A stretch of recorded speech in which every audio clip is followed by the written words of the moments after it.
So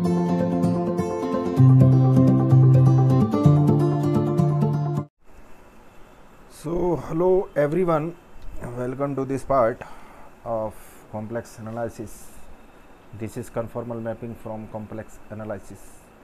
Here we have some preliminaries about function defined over R reals or any subset of reals.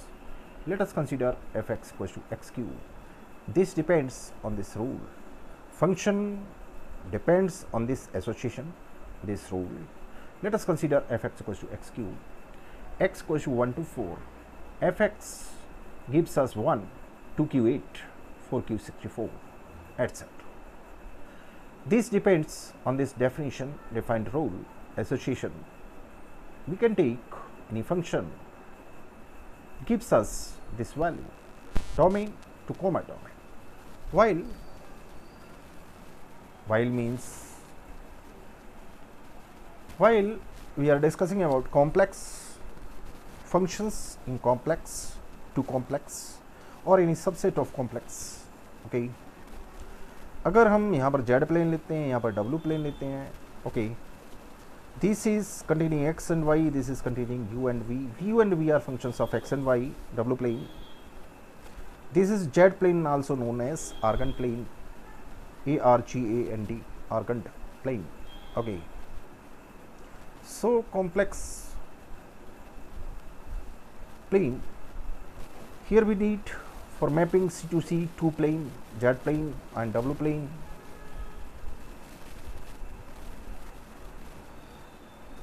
Complex mapping is a mapping from z plane to w plane.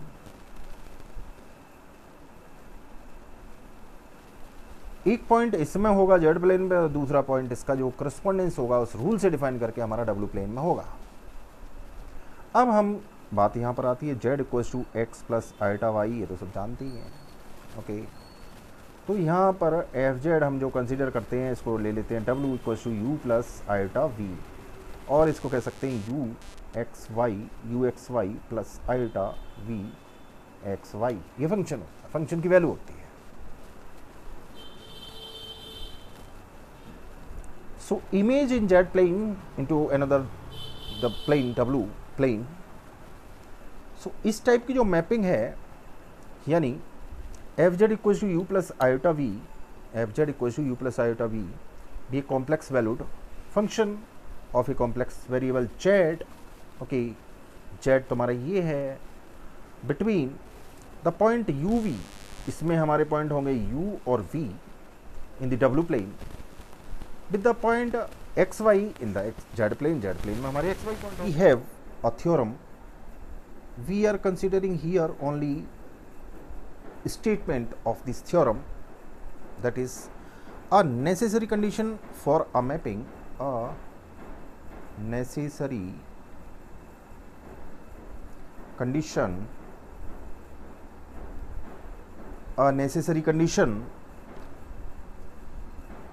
for a mapping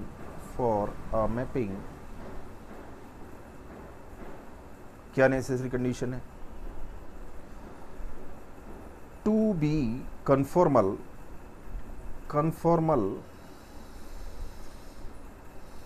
at any point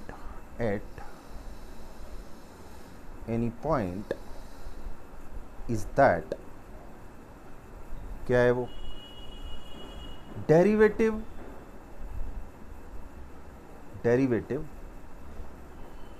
of the function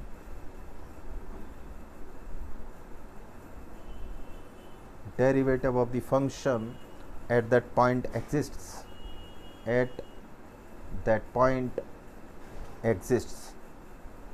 यानी उस point पर उसका derivative exist करना चाहिए.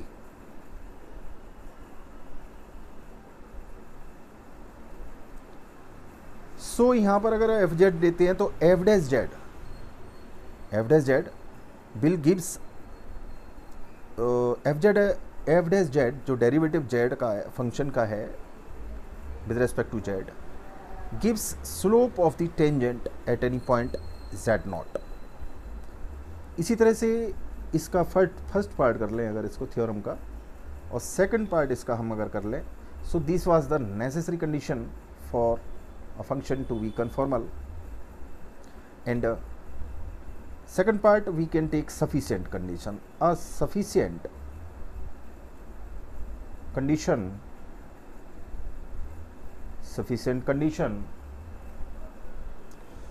for a function कहें या for a function fz to be conformal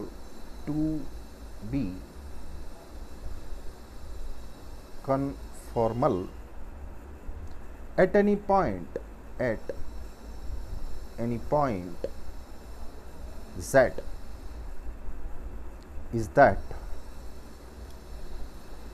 f dash z does not vanish at that point.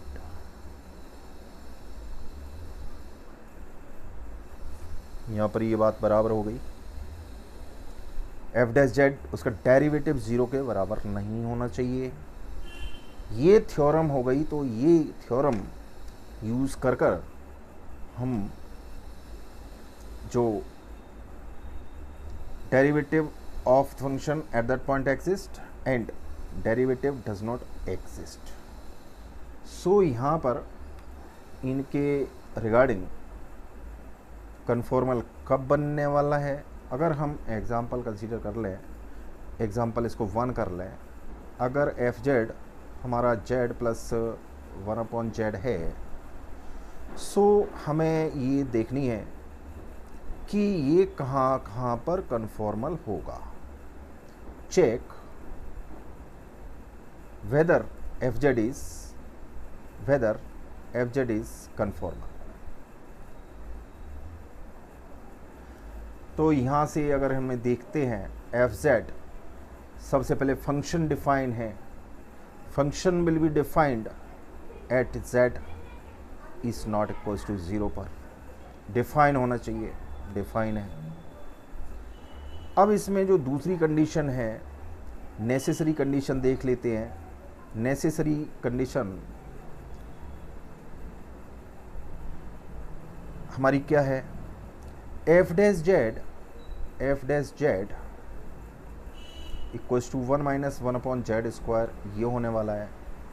अब necessary condition से हम देखते हैं F dash z will not be 0, यानी इसको हम जेड की वैल्यू यहाँ से निकाल सकते हैं। तो नेसेसरी कंडीशन के लिए हम चेक करेंगे, एफ डैश जेड निकालना होगा, एफ डैश जेड ये हो गया। अब हमें अगर यहाँ से जेड की वैल्यू निकालनी है, सो 1 - 1/z² इक्वल्स टू 0 रखते हैं, सो z इक्वल्स टू +-1 आने वाला है। +-1 पर z की वैल्यू +-1 पर ये एफ डैश जेड वैनिश हो जाएगा, 0 दे देगा।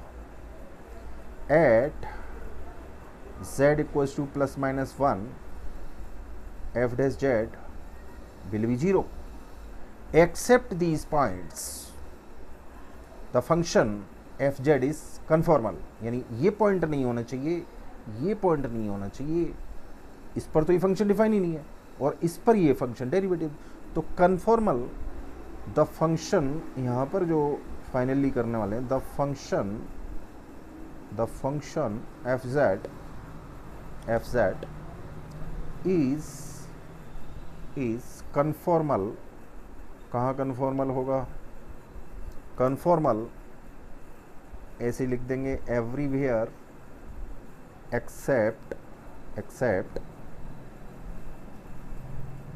Everywhere in c, complex plane c में कन्फॉर्मल होगा, except at z equals to 0। Except लिखेंगे तो यहाँ पर 0 ले लेंगे, 0 पर डिफाइन नहीं है, सो यहाँ पर अगर z equals to 0 and +-1, so हम यहाँ इसको ऐसे लिख सकते हैं, function is conformal in whole the complex plane -0, +1 और -1।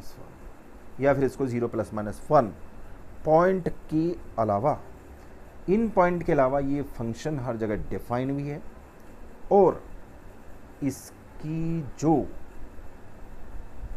जो डेरिवेटिव है वो इस पॉइंट के अलावा कहीं भी 0 नहीं होगा। So these are the points in complex plane.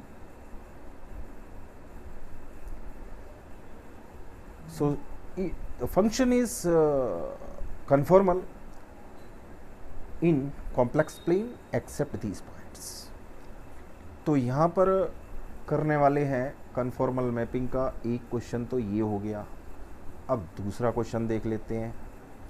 दूसरा क्वेश्चन करने के लिए थोड़ा काम करना होगा।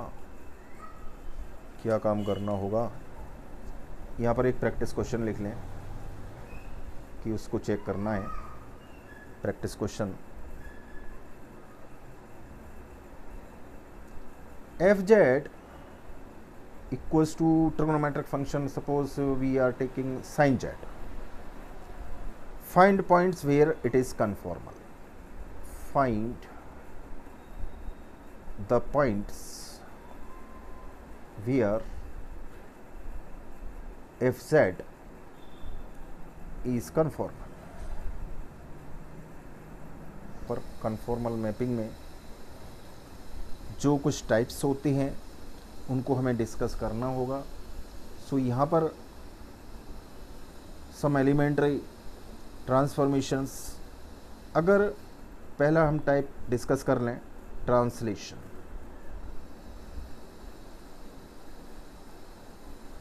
देखते हैं ट्रांसलेशन में f z equals to z plus alpha और alpha is any complex number, this is known as translation, इस टाइप की। सो यहाँ पर क्वेश्चन नोट कर लेते हैं, उसको एग्जांपल 2 कर लें अगर कन्फॉर्मल मैपिंग के लिए। तो ये जो फंक्शन की ट्रांसलेशन है, यहाँ पर जेड है, अपॉन में तो कोई चक्कर ही नहीं है। This will be analytic in whole complex plane, it is conformal, यानी ट्रांसलेशन जो ट्रांसफॉर्मेशन है, it will be conformal in the whole complex plane। so example 2 discuss कर लेते हैं। what is the reason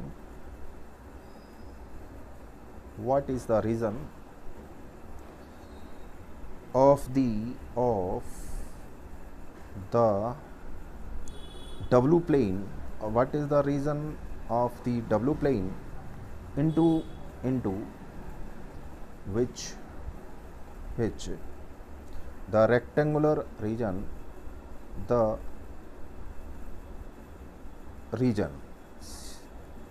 in the Z plane, bounded by the lines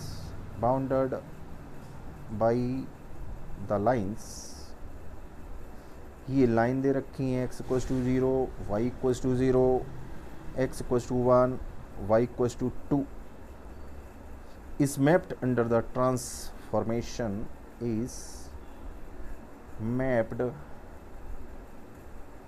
under the transformation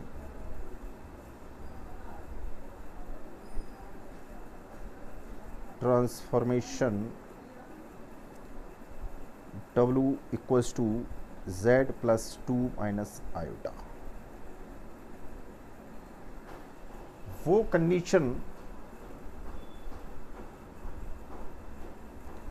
तो यहाँ से जो दे रखा है, W equals to Z plus 2 minus iota, Z को हम लिखेंगे x plus iota y plus 2 minus iota, इसको हम रियल और पार्ट अलग कर लें, x plus 2 plus iota y minus 1, ये हो जाएगा इतना सा। ठीक है, iota y minus 1 it will be here. So यहाँ से इसको कह देंगे u, this is the part of u and this is the part of v। इसको डायरेक्ट यहाँ पर लिख लेते हैं दिस गिव्स अस u, इसका रियल पार्ट हो जाएगा u x plus 2 and v equals to हो जाएगा y माइनस 1। अब हमारी कंडीशन दे रखी है x equals to 0, x equals to 0 gives u equals to 2, y equals to 0 gives y equals to 0, y equals to 0 रखेंगे तो v इक्वल्स टू आएगा -1, x equals to अगर हम रखेंगे 1 तो u इक्वल्स टू आएगा तो 3, 2 + 1 3, और अगर y equals to 2 then v equals to this is 2 - 1 that is 1। अब देखते हैं द लाइंस, जो जेड प्लेन में लाइन है तो यहाँ से इसका ये आने वाला है, यहाँ पर इसको x बोल दें और इसको अगर y बोल दें, है ना। सो यहाँ पर ये ओरिजिन है, यहाँ पर x एक्सिस पर 0 होता है, यहाँ पर x इक्वल टू 0 होता है y एक्सिस पर।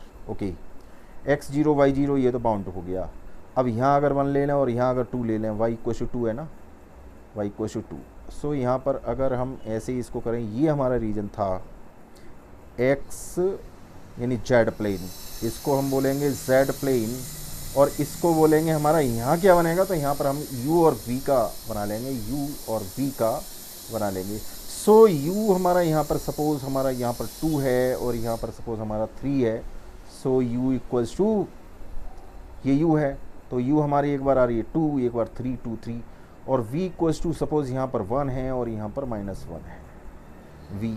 तो ये यहाँ पर इसको ज्वाइन करेंगे, ये इसको ज्वाइन करेगा, ये ऐसे और ये इस तरह से ये रीजन आने वाला है, ये रीजन आ गया। सो ये हो गया डब्लू प्लेन का। इस डब्लू प्लेन में क्योंकि एक वैल्यू के लिए एक वैल्यू आ रही है ना, सो करस्पॉन्डेंस विल बी 1 1, क्योंकि 1 gives 1, x0 gives u equal to 2, y0 gives ये। सो यहाँ पर correspondence will be 1 1 and region have the same size shape orientation. So this was the translation we have discussed today, some translation, some points regarding conformal mapping, and we have some other transformations and we will discuss those transformations later on. So ये आपका basic यहाँ पर conformal mapping के regarding काफ़ी कुछ आगे improve हुआ होगा, और इस तरह के वीडियोस से जुड़े रहने के लिए आपका